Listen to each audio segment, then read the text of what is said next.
Get out of there. Yeah, I'm getting so much glare. I need my my camera stick, and then I can go up above the crowd. There's all the memories.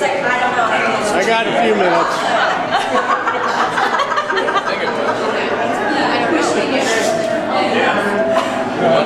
I'm just going to wander through here first real fast.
Cake coming back. Look at those yummy cakes. There you go. Thumbs up. Cake. Cake. When's you coming back? 19th.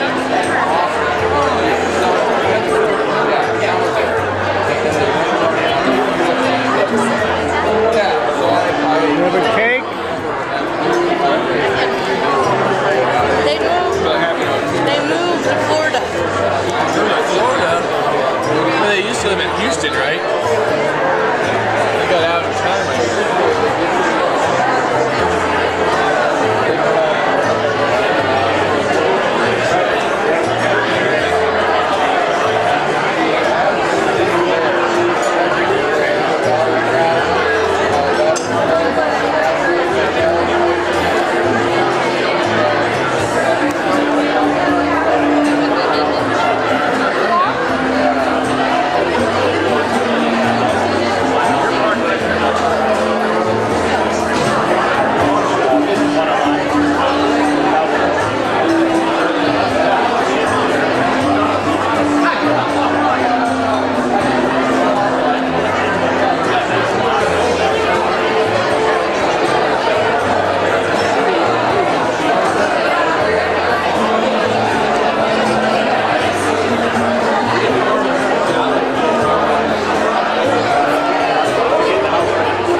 No, they're supposed to be a field.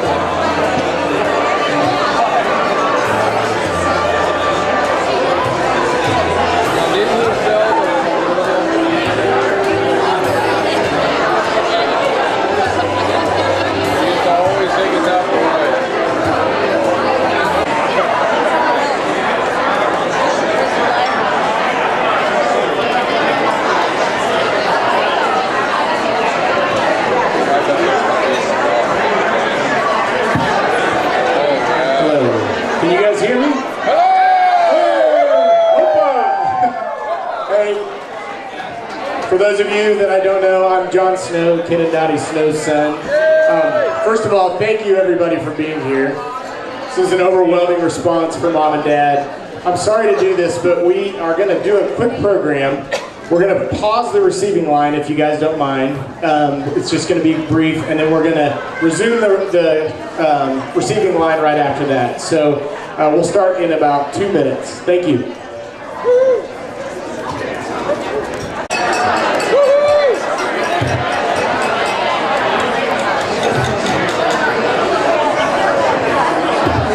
Okay, you ready to get this party started? Turn Mom and Dad around.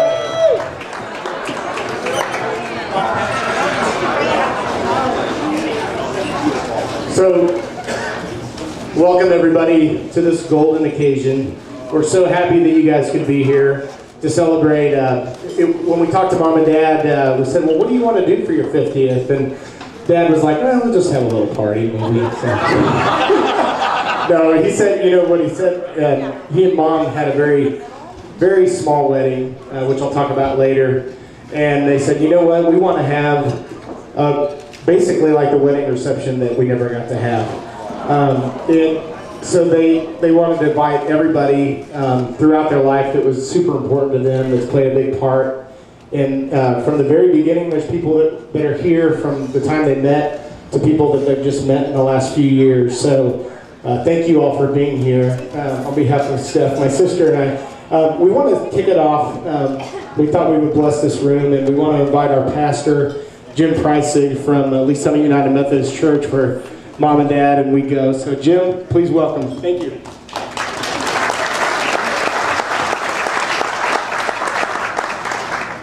Picture it in your mind's eye, 50 years ago, when Ken was a dashing young 25-year-old captain, and Dottie was a 22-year-old beautiful nurse, a lieutenant. And they're in Hawaii, and they're getting married. And they made the same vows that all of us do when we get married: to love, to honor, to cherish. For better, for worse, for sickness, health, richer and poor. We're not here just to celebrate the fact that you've survived 50 years of marriage. We're here to celebrate the fact that your 50 years have been a living testimony to the love, honor, and cherish. For better, for worse, for richer, for poor, in sickness and in health. Because what you have is a love that is so extraordinary that it has become a living legacy for each of us. And that's why we're here to celebrate. Will you pray with me, please? Oh God Almighty, you are the author of love and life and the giver of every precious gift. And the wedding rings that are worn, they represent the most precious gift imaginable. Your love that has no beginning and no ending, that is forever. And how it has been shared and lived in love by Dottie and Ken for 50 years. Lord, it is a privilege to celebrate with them.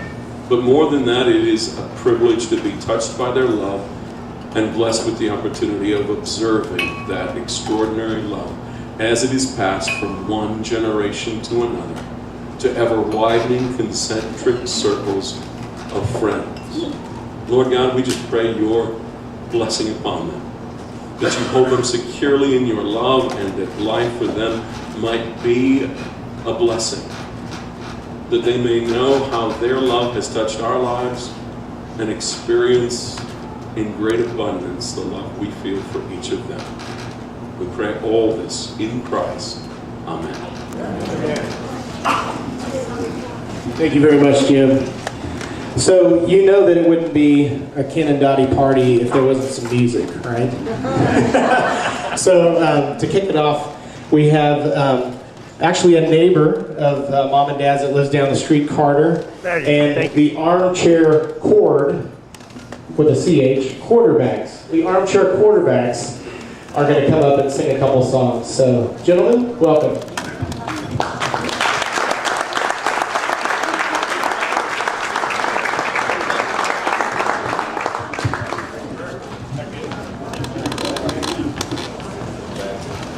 Figured for such an occasion we needed to do some love songs.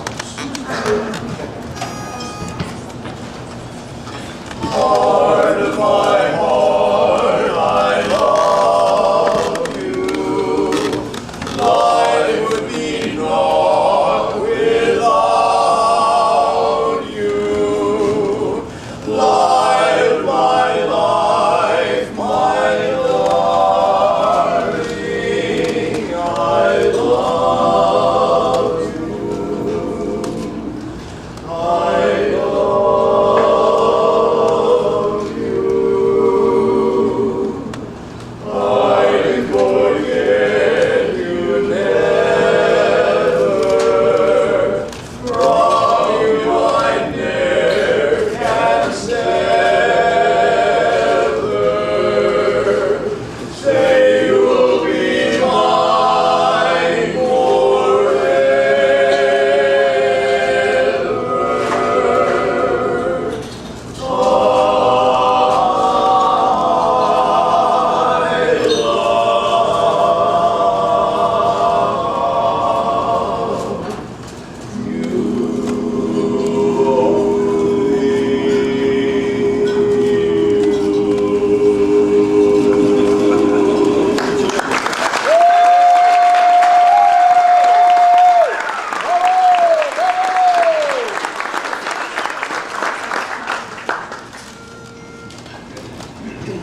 Let me call you sweetheart, I'm in love with you. Let me hear you whisper that you love me too.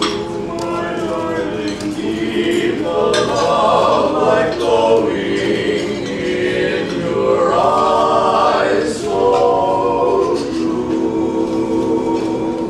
Let me call you sweetheart, I'm in love with you. Let me call you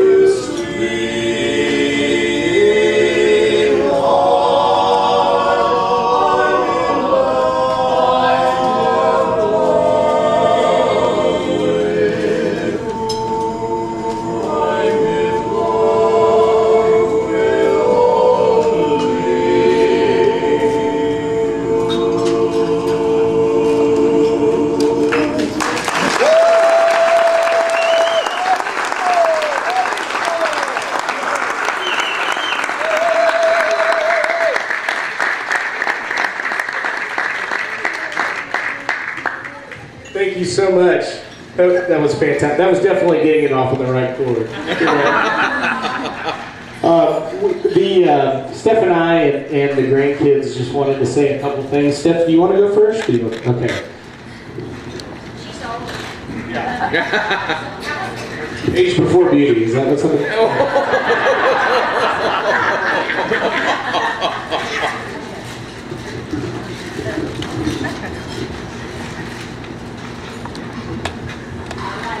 Can you hear me? I'm Stephanie Stapp. Hello, I'm Ken and Dottie's daughter. Thank you so much for joining us today and celebrating your life and marriage.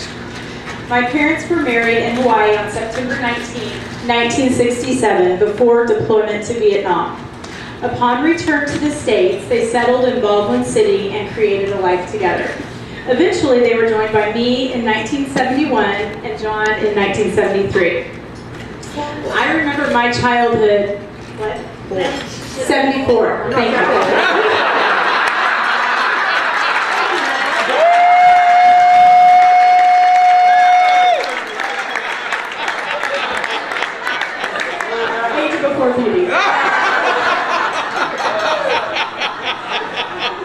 Thank you, Mom, for that correction. I remember my childhood as idyllic, living in a small town where everyone was seemingly a friend. We rode our bikes all over town and played outside until long after dark. It takes a neighborhood to raise a child and could have never been more evident than here. We had great friendships and support systems. My parents sometimes reminisce about barely scraping by financially, but my memories are rich with love and happiness. Their support and love continued throughout our life events. They exposed us to people and experiences, some we didn't always appreciate at the time. There's a funny story about my mom encouraging me to join cross country at Lee Summit High School with the threat of the heel of her shoe. That encouragement led to the most amazing relationship with Diane Black, who some of you might remember, and treasured friendships that continue today. I can highlight just a few of the countless examples of the sacrifices they made for John and I. They shared one vehicle and depleted their savings account so John and I could both attend the college of our dreams, Baylor University. They provided Scott and I the glorious and beautiful wedding that they never got to give each other. They celebrate their roles as grandparents and make each grandchild feel special and loved, including birthday traditions, organic lollipops, holiday celebrations, waving the flag goodbye, annual Silver Dollar City trips, many hours of babysitting, piano lessons, and constant traveling to support the kids' church, school, and sports programs. I remember as a little girl seeking attention. Who do you love more? John or me? I would ask my mom repeatedly. Her answer was consistently, your dad.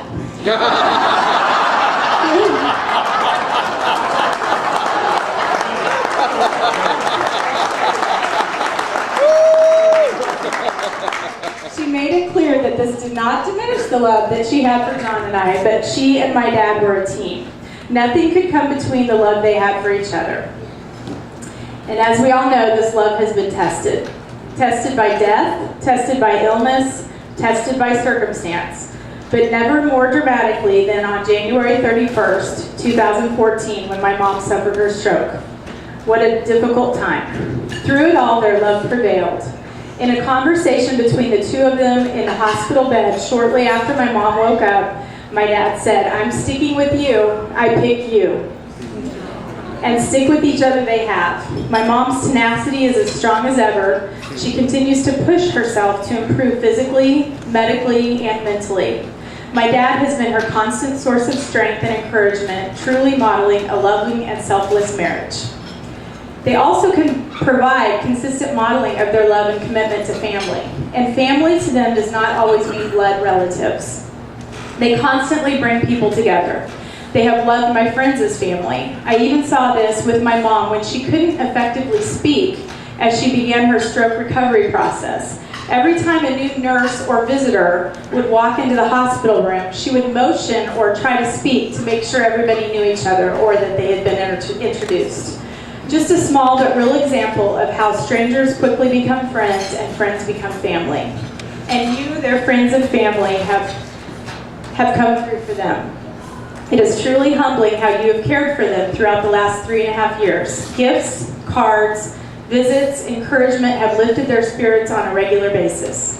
Most impressive have been the meals that so many of you continue to provide on a monthly basis. My dad continues to say that daily meals are his greatest challenge. Thank you for continuing to love them back.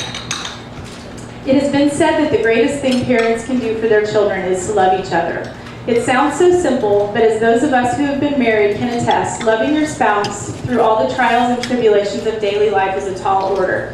And to do it in a way that teaches your children how to love others is an even taller order. John and I are so lucky that our parents were up to this challenge. Mom and Dad, you've given me the greatest example of what commitment and family mean, and I am truly grateful for the life we have shared, the love you have given me, the marriage you have modeled, and the grandparents my children have been blessed to have. I would like, if I had a drink, I would like to propose a toast to my parents, Kim and Dottie. Congratulations on 50 years.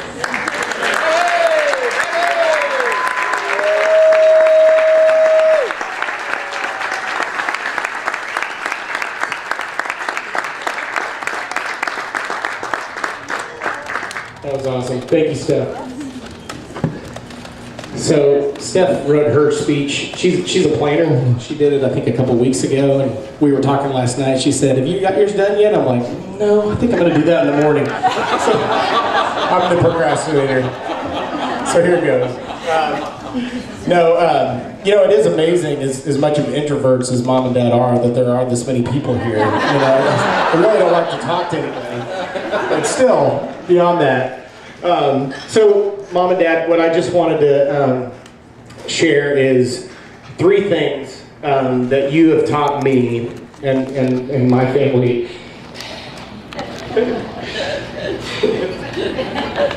about marriage. Okay. So, the first thing is marriage is about love and affection. So I got a phone call from Trudy Eck, who is Mom's really good friend that went to nursing school together. They went to nursing school, and then when Mom and Dad happened to be stationed at Fitzsimmons Hospital in Denver together, her friend Trudy, one of her other nursing friends, Kathy's here somewhere. There she is. Hey, Kathy. So Trudy, Mom's friend from nursing school, was stationed down in Colorado Springs, and Mom was stationed in Denver.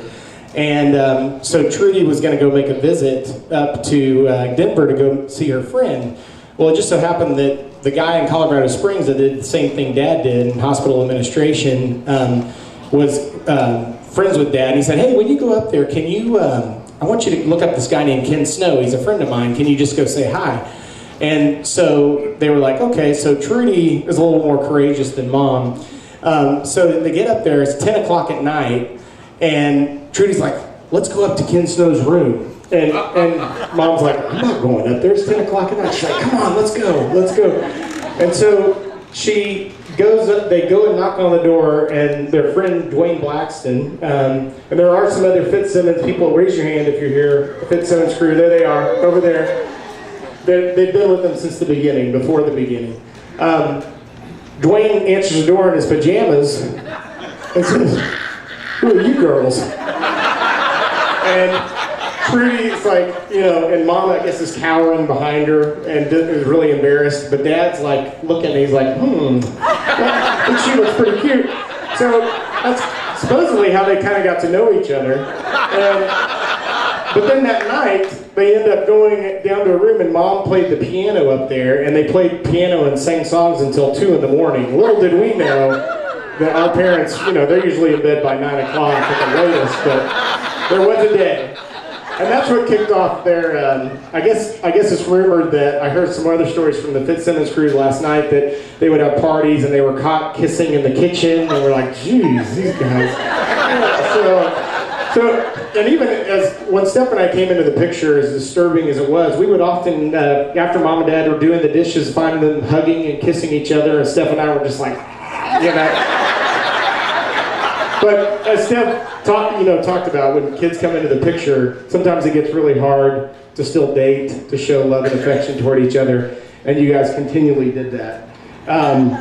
In addition to the love and affection that you give to each other, you've done it with all the family and friends, which is indicative of this room today, clearly.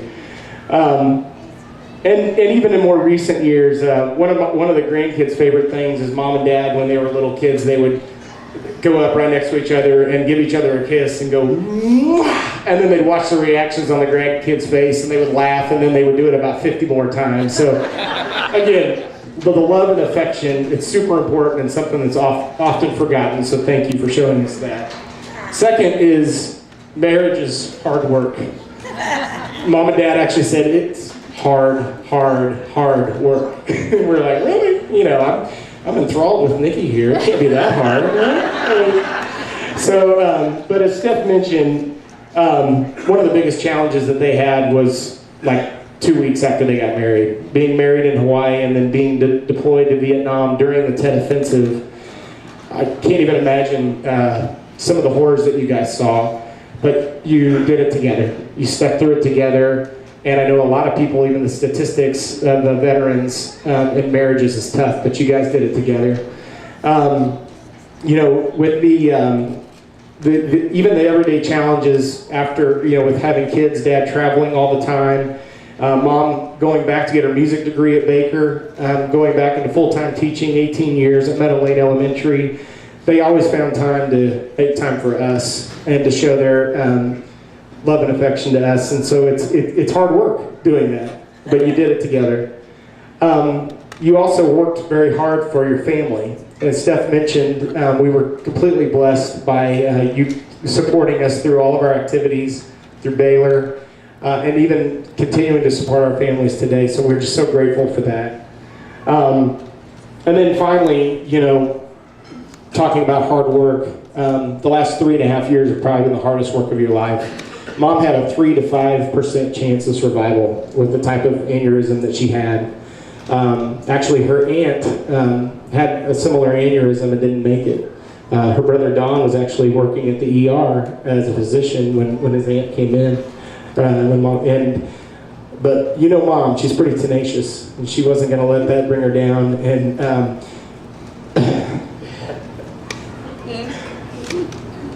the aneurysm tried to own you, but you owned it.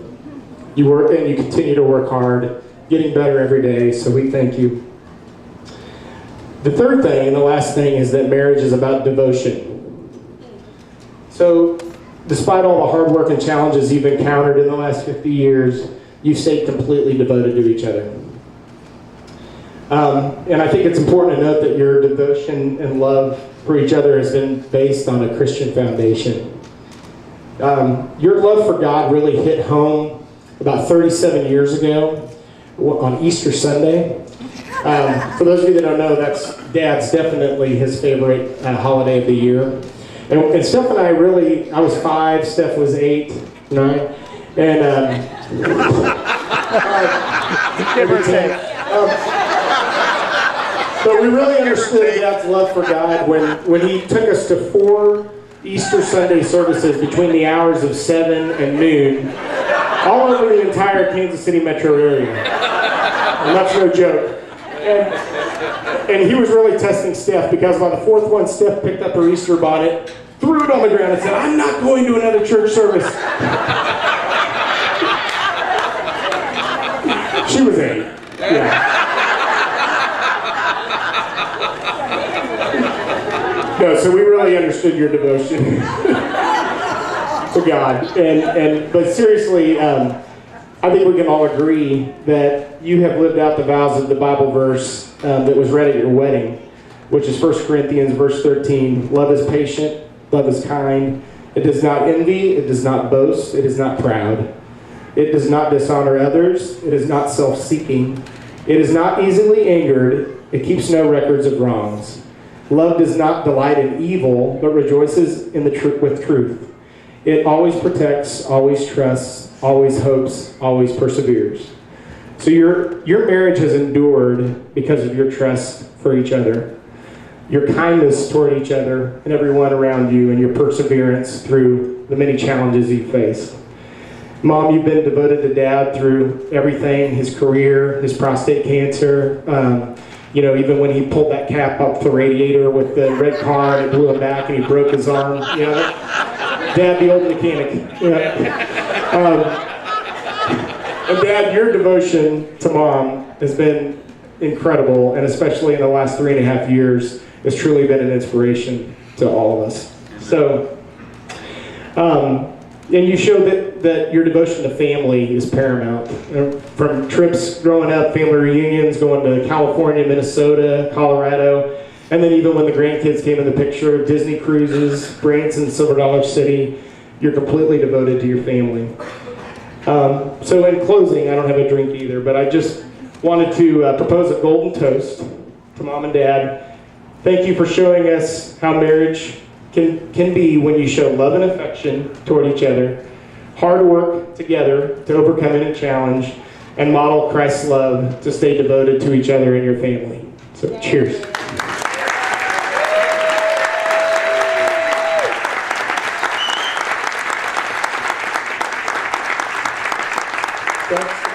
Nikki, Scott.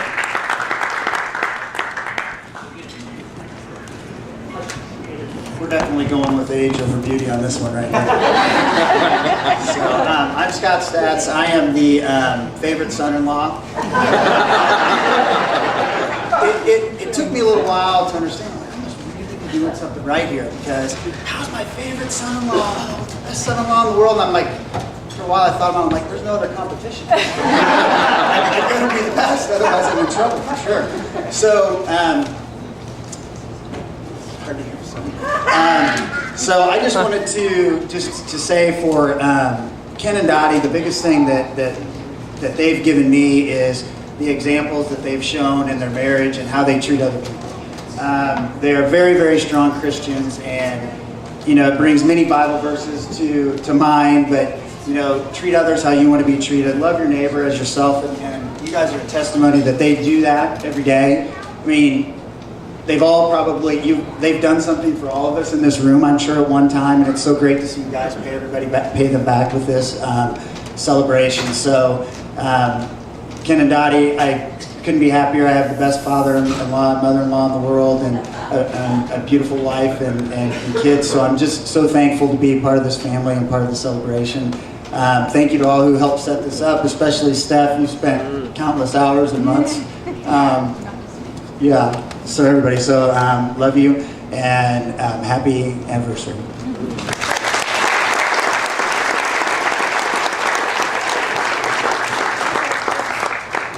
Hey, thank you, first of all, for helping us make the celebration of Ken and Dottie's dreams. It's very special to have everyone that they love in this one area together. I have been blessed to be brought into the Snow family, and I'm very thankful every day for the love of both my parents, who just celebrated their 50th anniversary this year as well,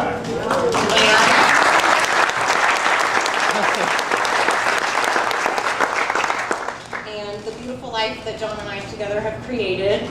On the way to Shannon and Jamie McIntosh's wedding years ago, Dottie turned around and Ken in the car to me and said, "Nikki, do you like our Johnny boy?" And I said, "No, I don't like him. I love him." And they bring that up on a regular basis still, and I'm so blessed to be part of a loving family in this environment that we're raising our family in. And so cheers, Ken, Dottie, for showing all of us how to truly love one another.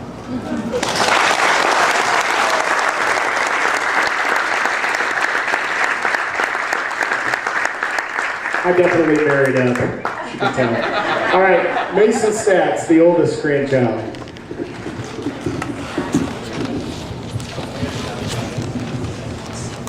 Hi, I'm Mason. I'm the first grandchild, like John said. So my grandma and grandpa have taught me a lot about just life through their amazing relationship. One lesson they've exemplified is sacrifice. Before I was even born, my grandparents served in Vietnam, and they went through a lot there. And then when they've also provided a lot of opportunities for us, giving up personal opportunities for them, like saving money for college for all of us grandkids instead of using it for trips or vacations. They've always taken us on nice vacations instead of going on them by ourselves. We go to Branson every summer, and we're spoiled with season tickets to Silver Dollar City, and we get to go to the Keeter Center for brunch on Sunday. They also take us on really nice birthday trips. One that I really remember, it was really cool, was going to St. Louis for my 8th birthday. We went to a Cardinals game in the new stadium. We stayed in a nice hotel, and we always went to the concierge level where I got hot chocolate. Thing they like to bring up. We got to go to their favorite restaurant, St. Louis Canetto's, and eat there, and then go to Ted Drew's for custard afterwards. It was a really cool trip, and I hope I always remember it. Grandpa's also been able to take me on some college visits this year. We were able to go to St. Louis and the baker.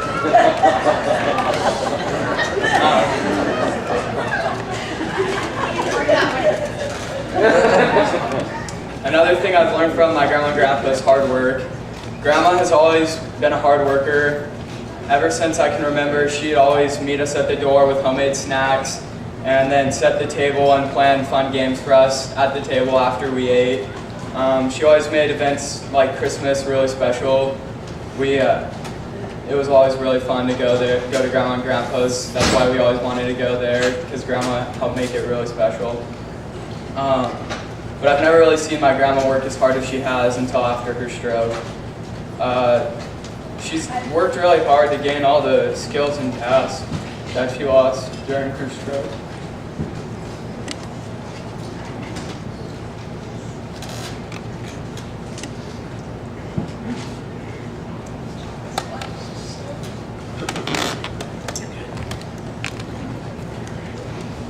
And Grandpa has done a great job showing me what a perfect example of a husband should be like. He's done a great job sticking by Grandma, and I'm so lucky to have them as great role models. Happy anniversary, Grandma and Grandpa.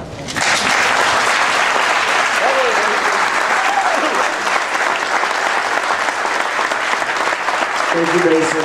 Thank you, welcome. We'd like to welcome the second grandchild, Riley Ann Stats. Come on up.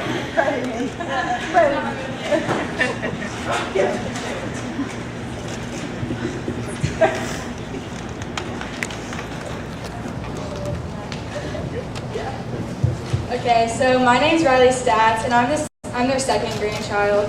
I love both my grandparents very much. They're the kind of people that everyone strives to be.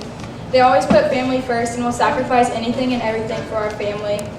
They have given us a life that anyone would dream of, and we are so lucky to have them. They always create great memories and traditions like going to Branson, going on cruises, birthday sleepover, Royals games, and many more that will last a lifetime. One of my favorite memories is right before Grandma's stroke, a few weeks before. They went to one of my gymnastics meets with me and my mom, and they traveled with us, and my grandma told me how much she loved watching me do gymnastics, and she told me a bunch of Bible verses that reminded her of me, whenever I performed.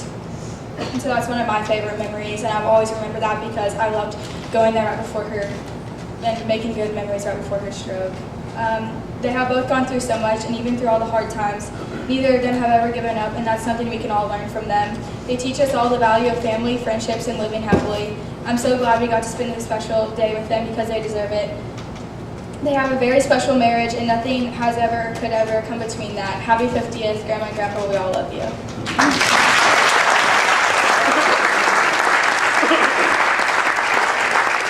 Thank you, Riley. Ellie Stats. Okay. Oh, sorry. Okay. Hello, I'm Ellie, and I am Ken and Dottie's third grandchild. My grandma and grandpa are two of the best people I know, and they go together perfectly. My grandma is the hardest worker and most determined person I know. She is always striving to reach new goals and won't give up until she reaches them.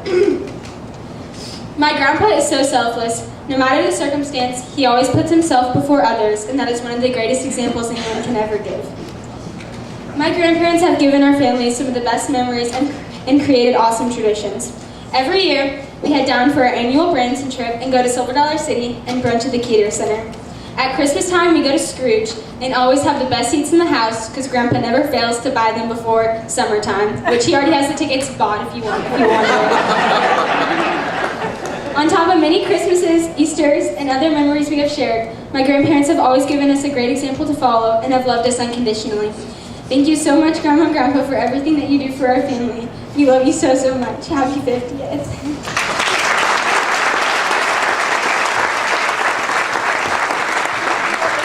Thank you, Ellie. Thank you to the Stats kids. Now we're moving to the snowmen. The microphone just keeps getting shorter. This is Liam Snow, my oldest.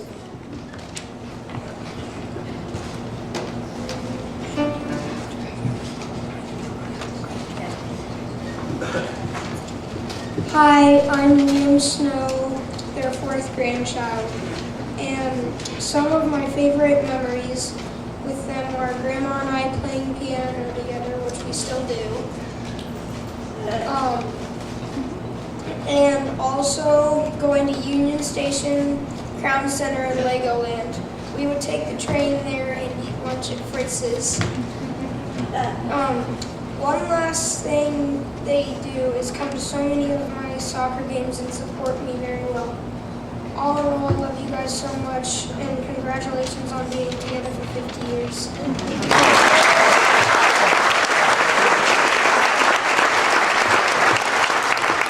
So Liam and Grandma have had a special bond with piano. Mom used to come over and play piano with Liam for about 10 minutes before school every day. And Mom and Dad still come to piano lessons with Lorna Gavell. And so Liam wanted to play just a quick little song for you.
Too shabby, buddy.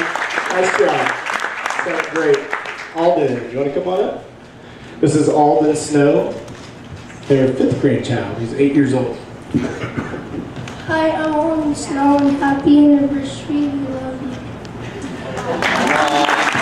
Thanks, buddy. Ryan,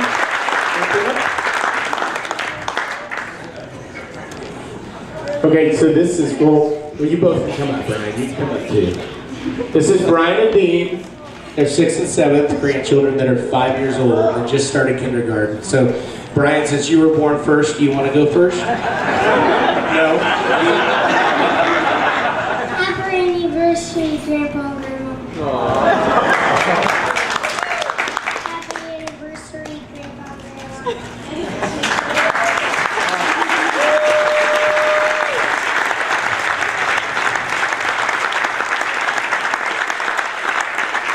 So Dad was worried at one point. He said, we don't really have anybody to carry on the Snow name.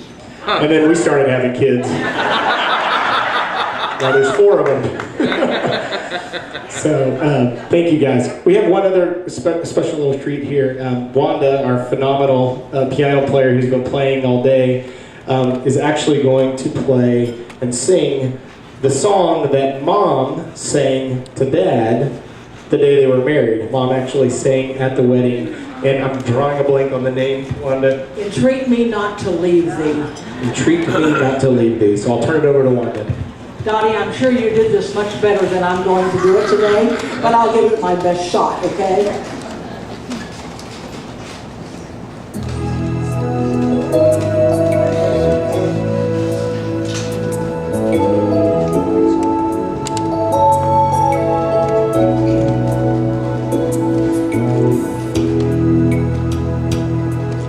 Entreat me not to leave thee.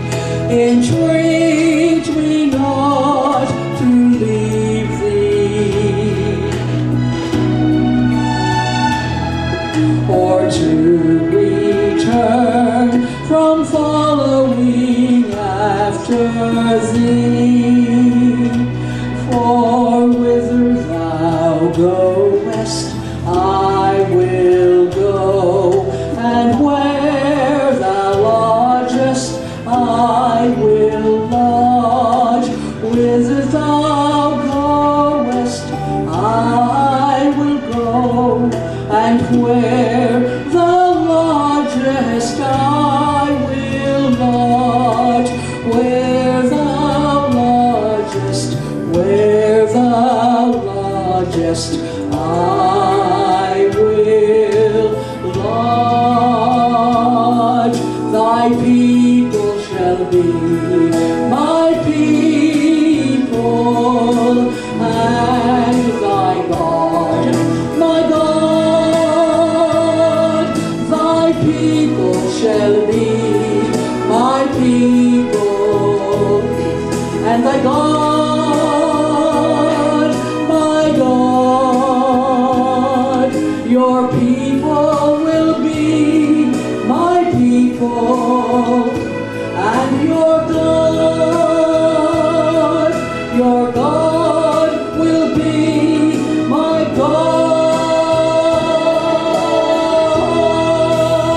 So Dad and Mom, we're going to turn over to you for a minute. Would you like to say something?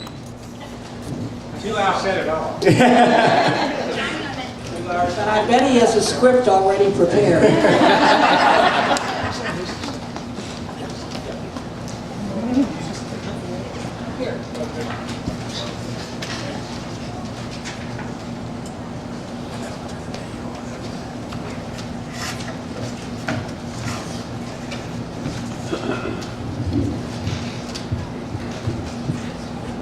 With all the love and gratefulness that we can possibly express, Dottie and I welcome you and thank you for being here today. We have talked about this program for weeks, but we didn't compare notes. And most of what I have planned to say has already been covered, which is probably a good thing because we still want to meet people that we haven't talked to, and it's a little longer than we planned. So I'll make my notes or my comments very brief. I want to thank Stephanie and Scott, Mason, Riley, and Ellie, John and Nikki, Liam, Alden. I think the boys are outside playing. Brian and Dean for this wonderful program that we've planned for months. Stephanie took the leadership role, and I actually have no idea how many hours she spent planning this. But everybody else made major contributions, and it's the party that we never had. We had a tiny wedding. I don't know if you know our story, but we met in Denver, Colorado at Fitzsimmons Army Hospital. And I saw her, John or one of you talked about the visitors from Colorado Springs. I saw her then, but I kept seeing her in the mess hall, and I thought, oh my gosh, she is beautiful, and I would love to have a date with her. And so I got up the courage to call her. And I asked her out for Friday night, and she said, well, I'm sorry, but I have a date. We'd already met, so she knew what she was getting into. And then I said, well, how about Saturday night? She said, well, I already have a date Saturday night. And so I said, well, how about Sunday night? And she said, I'm sorry, I have to work, 3 to 11. I thought, this is not going well at all. But I heard that her father was a minister. I don't remember who told me, but somebody told me he was a minister.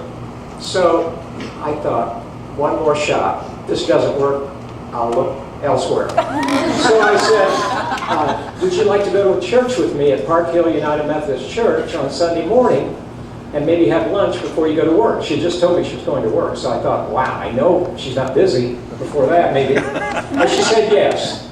And so that was the beginning. We went to church. I heard her beautiful voice during the hymns, which I'll never forget. And we had lunch. And that was the very beginning. We did everything wrong. I think Pastor Jim would probably tell you that you shouldn't get married 3 months after you meet, or engaged 3 months after you meet. We met in January. Our first date was January 15th. It was Super Bowl Sunday. First Super Bowl ever with Green Bay and Kansas City. 35-10, Green Bay.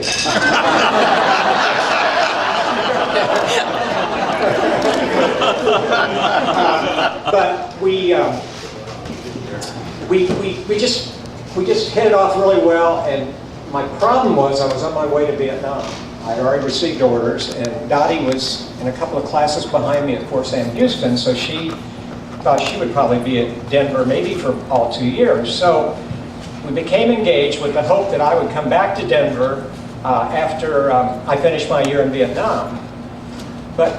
And we wrote every day. We wrote every day. We didn't have cell phones. We didn't have email. We didn't have anything. FaceTime, text. So we wrote notes, and we'd send them back and forth. They'd take forever to get back and forth, but we did send them. And she said, I just wanted to let you know that I volunteered for Vietnam. Volunteered for Vietnam? And she said, and let's get married in Hawaii on your R&R, and I'll get a delay en route. So that's what we did. A delay en route means that when you're on your way someplace for a duty assignment, you can get a short, which happened to be a 5-day break. And so we met, it all worked out. The delay en route worked out. I got my R&R, and we were able to be married.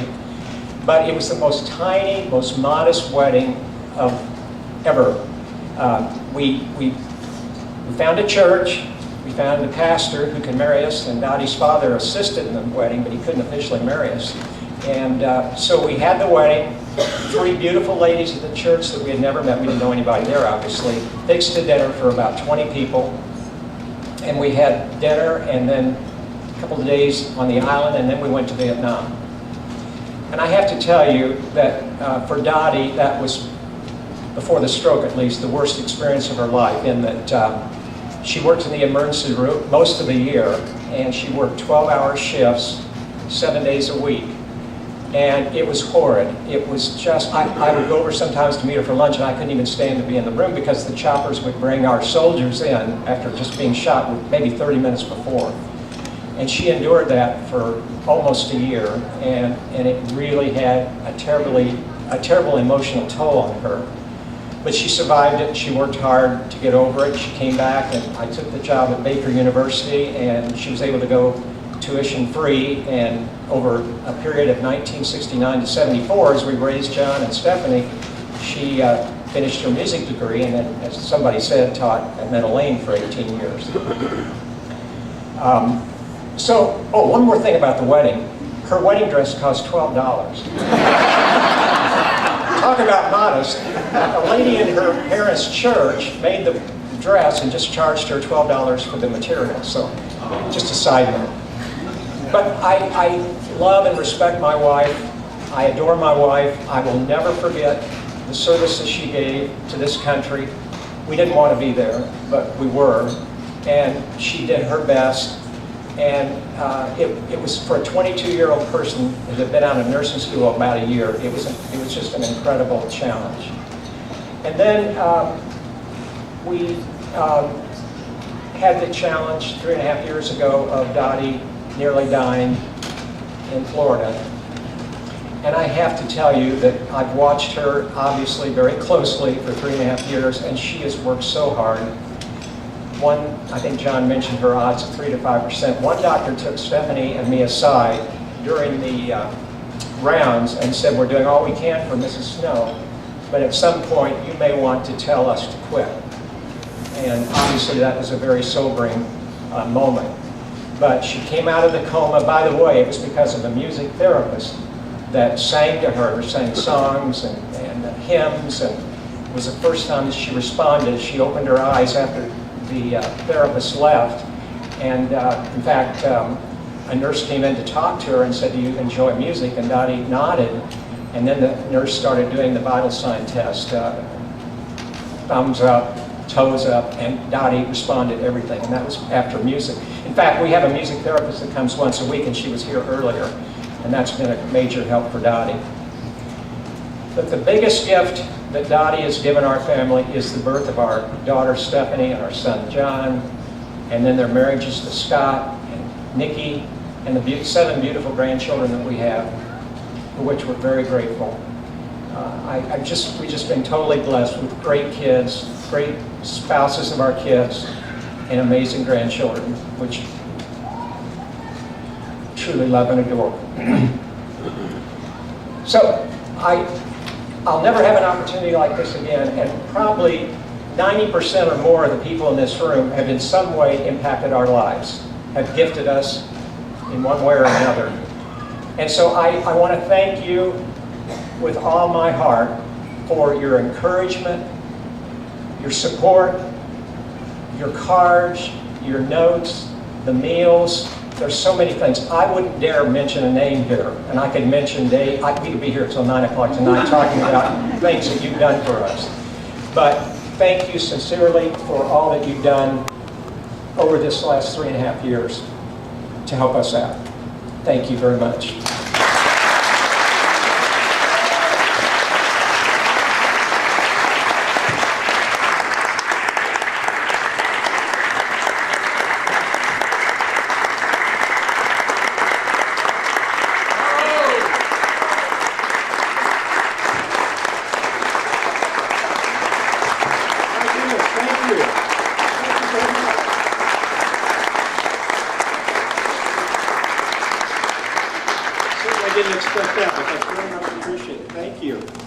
Our final, almost the final part of the program is Dottie wanted to thank you But she was a little worried about your being able to understand her, and she was worried about getting too emotional and crying. So somebody suggested that we video Dottie's message to you.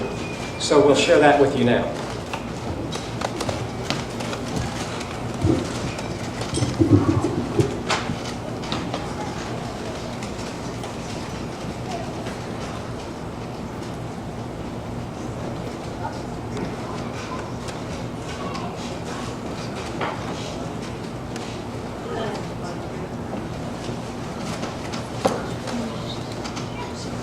Just think, one of this happened simply because two people loved each other.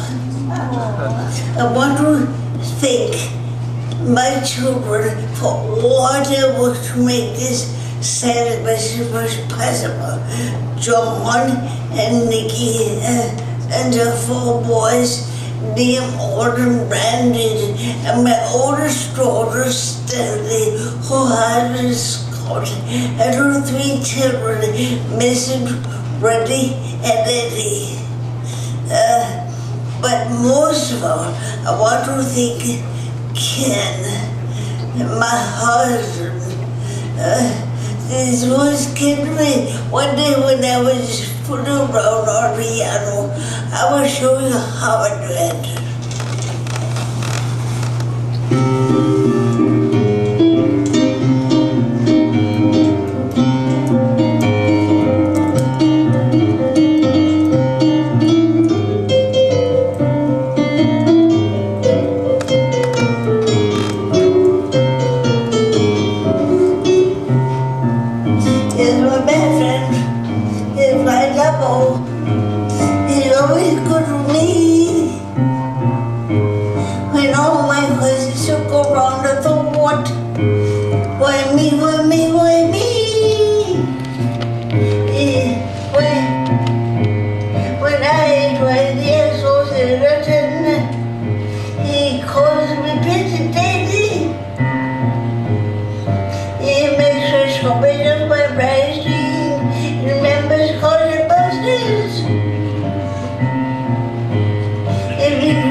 Everyone who came, and thank you for all you did in the last 3.5 years to help us get through it.